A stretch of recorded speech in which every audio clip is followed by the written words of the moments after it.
Assalamualaikum warahmatullahi wabarakatuh. Perkenalkan, kami dari kelompok 10 akan mempresentasikan hasil diskusi kami yaitu yang berjudul Vaccination. Saya sendiri Ella Elvita dengan NPM 19330035, Puji Rahmawati 15330152, Labibah Hairunisa 19330110, Alfira Ayu Amanda 19330117, Aini Destirana 19330133. Next.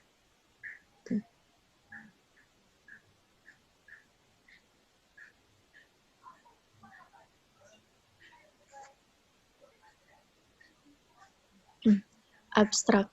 Vaksin mewakili salah satu kemenangan terbesar pengobatan modern, terlepas dari asal mula vaksinasi dari imunologi lebih dari 200 tahun yang lalu.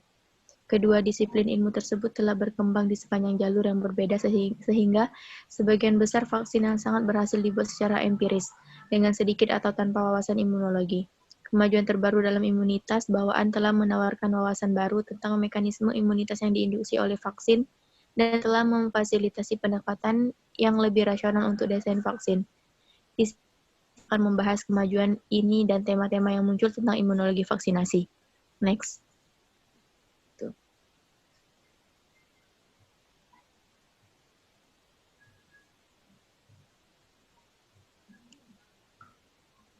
Penemuan vaksinasi merupakan titik balik dalam perang antara mikroba dan manusia.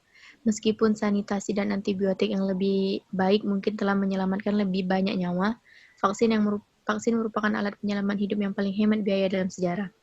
Terlepas dari keberhasilannya, salah satu bagian penting dari vaksinologi adalah bahwa sebagian besar vaksin telah dikembangkan secara empiris, dengan sedikit atau tanpa pemahaman tentang mekanisme imunologi yang digunakan untuk menginduksi kekebalan protektif. Namun, kegagalan mengembangkan vaksin untuk melawan pandemi global seperti infeksi human imunodefisiensi virus atau HIV, meskipun telah dilakukan upaya selama puluhan tahun, telah menggarisbawahi kebutuhan untuk memahami mekanisme imunologi yang digunakan vaksin untuk memberikan kekebalan perlindungan. Sekarang jelas bahwa sistem kekebalan telah mengembangkan jenis tangkapan yang berbeda secara kualitatif untuk melindungi dari berbagai patogen. Next.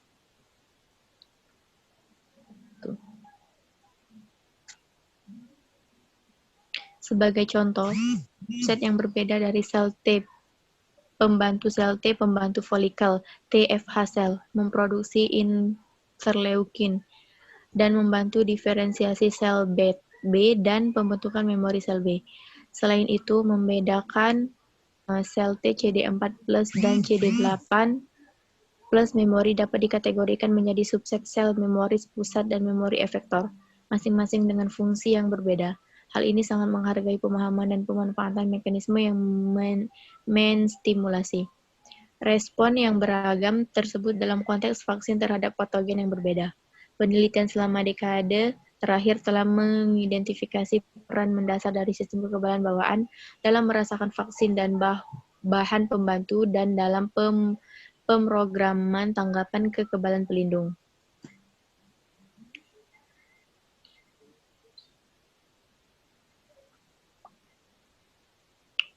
Dekonstruksi imunologi vaksin. Vaksin dapat diklasifikasikan menjadi dua kelompok besar. Kelompok pertama, vaksin hidup yang dilemahkan, terdiri dari versi patogen yang dilemahkan. Vaksin hidup yang dilemahkan telah diberikan kepada miliaran orang di seluruh dunia dan menimbulkan respons seluler dan antibodi yang kuat dan seringkali memberikan kekebalan yang bertahan selama beberapa dekade, bahkan dengan satu imunisasi. Namun pada banyak infeksi akut, seperti infeksi virus pernapasan dan malaria, infeksi alami itu sendiri tidak memberikan perlindungan yang lengkap terhadap infeksi ulang. Jadi setiap vaksin harus memperbaiki apa yang telah dikembangkan alam. Selain itu, patogen yang bermutasi dengan cepat seperti HIV, yang ada sebagai beberapa serotip seperti virus dengue, atau yang menyebabkan infeksi persisten atau laten seperti HIV dan virus hepatitis C, menimbulkan tantangan imunologis yang berat.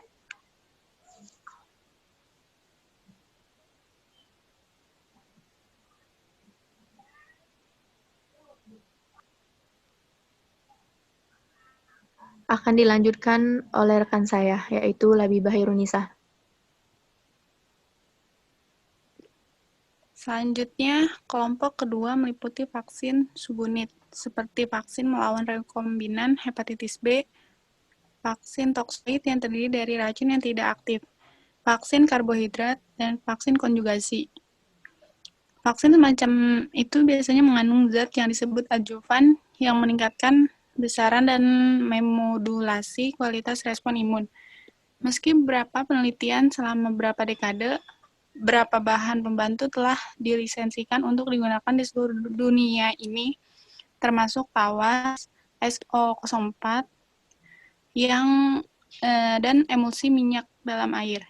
Vaksin hidup yang dilemahkan seperti untuk melawan cacar atau demam kuning adalah vaksin paling sukses yang pernah dibuat dan dapat memberikan memori seumur hidup. Sedangkan vaksin tidak hidup menginduksi perlindungan dalam durasi yang jauh lebih pendek dan memerlukan vaksinasi penguat untuk menjaga ketebalan pelindung. Jadi, satu dosis vaksin cacar dapat mempertahankan titer antibodi serum selama lebih dari 50 tahun dan kekebalan seluler juga dipertahankan selama beberapa dekade. Next. Sampai saat ini, tawas adalah satu-satunya bahan pembantu berlisensi di Amerika Serikat. Namun, emulsi minyak dalam air seperti MF59 dan AS03 dilisensikan untuk vaksin adjuvan plus influenza di Eropa. AS04 disetujui untuk vaksin melawan virus hepatitis B dan human papillomavirus di Eropa dan telah dilisensikan di AS. Masalah utamanya adalah bagaimana merancang bahan pembantu yang menstimulasi kelas relevan dari respon imun yang diperlukan untuk perlindungan seperti subset sel T pembantu spesifik, sel T sitotoksis, atau sel T memori atau sel B jangka panjang, atau bahan pembantu yang menginduksi homing mukosa dan persistensi limfosit antigen spesifik. Meskipun penggunaan tawas tersebar luas di beberapa vaksin selama 70 tahun terakhir, mekanisme kerjanya tetap menjadi kotak hitam hingga saat ini. Next. MF59, emulsi minyak dalam air berbahan dasar squalene telah dilisensikan untuk digunakan dengan vaksin influenza pada orang tua sejak 1997. Squalene adalah perantara dalam jalur biosintetik hormon steroid manusia dan merupakan prekursor kolesterol. MF59 meningkatkan kekebalan yang ditimbulkan oleh dan perlindungan silang vaksin terhadap influenza musiman pada anak-anak. MF59 dan emulsi minyak dalam air berbasis squalene serupa SO03 telah dilisensikan di Eropa untuk vaksin melawan pandemi influenza dan secara luas digunakan untuk pandemi influenza H1N1 pada tahun 2009. Selain itu, MF59 adalah penginduksi paling kuat dari gen yang mengkode sitokin, reseptor sitokin, dan molekul adesi yang terlibat dalam migrasi leukosit. Selanjutnya akan dibacakan oleh Alfira. Kelas adjuvan yang muncul adalah yang memberi sinyal melalui TLR. Alasan yang jelas untuk ini bahwa banyak vaksin yang berhasil mengandung bahan pembantu endogennya sendiri yang tampaknya penting untuk imunogenisitasnya. AS04 adjuvan terdiri dari monofosforil lipid A atau MPL yang merupakan turunan lipopolisakarida dan ligan TLR4. AS04 dilisensikan untuk digunakan dalam kombinasi dengan tawas dalam vaksin Cervarix GlaxoSmithKline melawan papillomavirus, dan vaksin melawan virus hepatitis B. Meskipun lipopolisakarida dan sinyal MPL melalui TLR4, perbandingan langsung antara Cervarix dan Gardasil, vaksin dari Merck yang hanya menyertakan tawas sebagai bahan pembantu telah menunjukkan bahwa kedua vaksin tersebut secara efisien menginduksi kekebalan pelindung dan mengurangi neoplasia intraepitel cervix terkait pada wanita muda, atau yang seronegatif untuk vaksin yang relevan pada awal. Next. Sitokin dan kemungkinan toksisitas berbeda dengan pH respon bias 2 yang ditimbulkan oleh tawas. AS04 menginduksi pH 1. Anggapan perbandingan langsung antara Cervarix dan Gardasil. Vaksin dari Merck yang hanya menyertakan tawa sebagai bahan pembantu telah menunjukkan bahwa kedua vaksin tersebut secara efisien menginduksi kekebalan pelindung dan mengurangi neoplasia intraepitelkertik terkait pada wanita muda atau yang seronegatif untuk vaksin yang relevan pada awal. Next. Pemrograman imunitas pelindung bawaan. Kebanyakan vaksin dipercaya memberikan perlindungan melalui antibodi penetral. Antibodi dianggap berkolerasi dengan perlindungan terhadap virus yang ditularkan melalui darah seperti hepatitis dan demam kuning bakteri penghasil racun, seperti difteri dan tetanus virus yang menginfeksi melalui jalur mukosa, seperti influenza dan rotavirus rabies yang menginfeksi akson saraf, serta bakteri pneumococcus dan meningococcus yang merupakan penyebab utama pneumonia dan meningitis.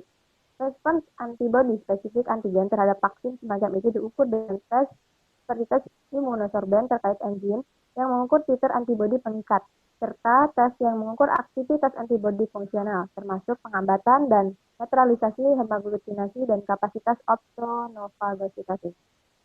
Selanjutnya akan dilanjutkan oleh teman saya, Aini Desirana. Terlepas dari pentingnya antibodi, bukti yang muncul menunjukkan peran kunci sel T.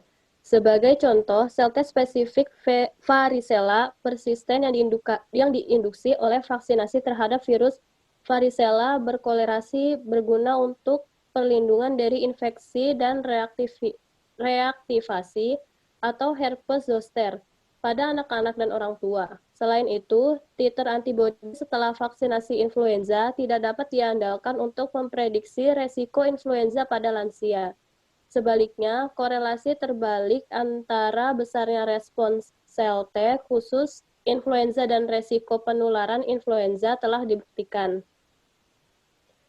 Selain itu, pasien dengan frekuensi tinggi sel T, spesifik cytomegalovirus, cenderung tidak mengalami reaktivasi sitomegalovirus saat mereka diberi obat penekan kekebalan untuk mencegah penolakan setelah transplantasi. Terakhir, manusia dengan mutasi tertentu pada gen penyandi IL-17 atau reseptornya kekebalan mukokutan kronis terhadap Candida albicans yang menunjukkan peran untuk TH. Next. Memprogram respons sel T dengan imunitas bawaan. Besaran kualitas dan ketekunan respons sel T memori dapat diatur pada banyak langkah melalui peningkatan fase ekspansi klonal, penurunan fase kontraksi, stabilisasi fase memori, atau beberapa kombinasi dari strategi ini. Laju ekspansi klonal bergantung pada beberapa variabel, termasuk perekrutan sel T yang naif dan spesifik antigen ke DC waktu siklus dan laju kematian sel. Kesulitan utama dalam mengamati sel antigen spesifik yang langka ini telah diatasi dengan penerapan teknik mikroskopis yang canggih. Perhitungan awal berdasarkan tingkat migrasi sel T dan volume ruang yang tersapu oleh dendrit DC menunjukkan 95% kemungkinan bahwa sel T spesifik antigen akan bertemu setidaknya satu DC selama aliran tunggal melalui kelenjar getah bening. Dengan demikian, gerakan acak sel T dan DC saja sudah cukup untuk memulai respons imun. Next. Memprogram respons antibodi dengan imunitas bawaan. Meskipun regulasi respons sel T oleh imunitas bawaan telah dihargai untuk beberapa waktu, bukti muncul untuk peran kunci dari sistem imun bawaan dalam mengatur besaran, kualitas, dan ketekunan respon antibodi. Misalnya, perlindungan terhadap difteri, tetanus, penyakit Lyme, hepatitis A, polio, rabies, demam kuning, bakteri meningococcus, dan pneumococcus tergantung pada besaran respon antibodi. Namun, subkumpulan lain mungkin dianggap memiliki afinitas tinggi karena misalnya mereka memiliki afinitas lebih dari 1 kali 10⁻⁹M.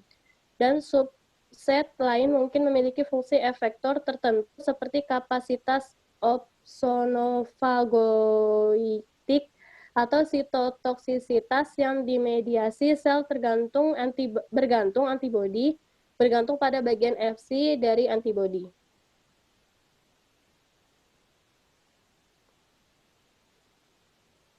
Pada akhirnya, tentu saja yang terpenting adalah apakah antibodi mampu melindungi dari infeksi in vivo, dan ini mungkin atau mungkin tidak ada hubungannya dengan berbagai sifat antibodi yang disebutkan di atas.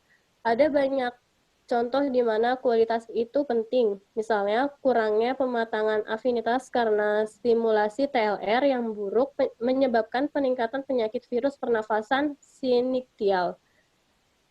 Lebih lanjut, vaksinasi bayi dengan vaksin polisakarida terhadap meningokokus biasanya tidak berangsang antibodi bakterisidal meskipun titer antibodi tinggi.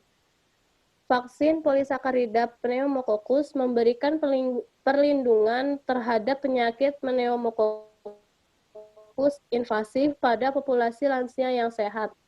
Tetapi ada bukti bahwa kemanjuran vaksin menurun seiring bertambahnya usia karena gangguan induksi antibodi opsonopogoitik. Akhirnya, isotip antibodi mempengaruhi efektivitas netralisasi toksin melalui mekanisme yang membutuhkan keterlibatan reseptor Fc. Next. Terhadap penyakit pneumokokus invasif pada populasi lansia yang sehat. Tetapi ada bukti bahwa kemanjuran vaksin menurun seiring bertambahnya usia karena gangguan induksi antibodi opsonopagoitik. Akhirnya, isotip antibodi mempengaruhi efektivitas netralisasi toksin melalui mekanisme yang membutuhkan keterlibatan reseptor F. Oleh karena itu, pemahaman yang lebih baik tentang mekanisme di mana sistem imun bawaan mengatur kualitas respon antibodi akan memfasilitasi desain adjuvan yang menargetkan subset DC atau PRR yang tepat untuk menginduksi kualitas respon antibodi yang sesuai.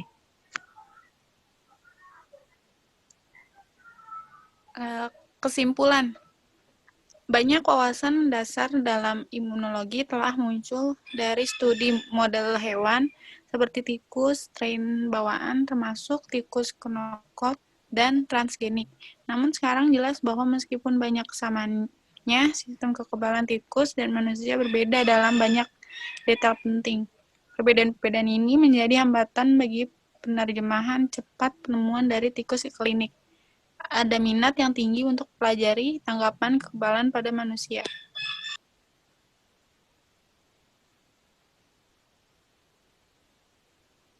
Oke, next. Oleh karena itu, memahami bagaimana usia dan status gizi mempengaruhi imunitas yang diinduksi oleh vaksin pada manusia sangatlah penting. Dan diketahui bahwa sistem kekebalan bawaan neonatal yang biasa terhadap produksi sitokin proinflamasi merusak respon terhadap banyak vaksin. Namun, mekanisme molekuler yang mendasari kerusakan imunitas yang diinduksi oleh vaksin pada mereka yang sangat muda dan sangat tua masih kurang jelas. Kekurangan vitamin A dikaitkan dengan peningkatan kerentanan terhadap hampir semua jenis infeksi, dengan catat pada sistem kekebalan bawaan dan adaptif. Namun, buktinya bertentangan, dan sekarang jelas bahwa status gizi anak mempengaruhi tanggapan kekebalan dengan cara yang kurang dipahami dan rumit. Demikian pula, hubungan antara obesitas dan kekebalan yang lemah masih ditentukan. Tetapi peradangan kronis yang terkait dengan obesitas dapat berdampak negatif pada kekebalan yang disebabkan oleh vaksin. Oleh karena itu, ada kebutuhan untuk menguji kembali secara kritis hubungan antara malnutrisi atau obesitas dan respon imun melalui uji klinis, di mana beberapa parameter respon bawaan dan adaptif dapat dievaluasi dengan teknologi mutakhir, termasuk alat biologi sistem.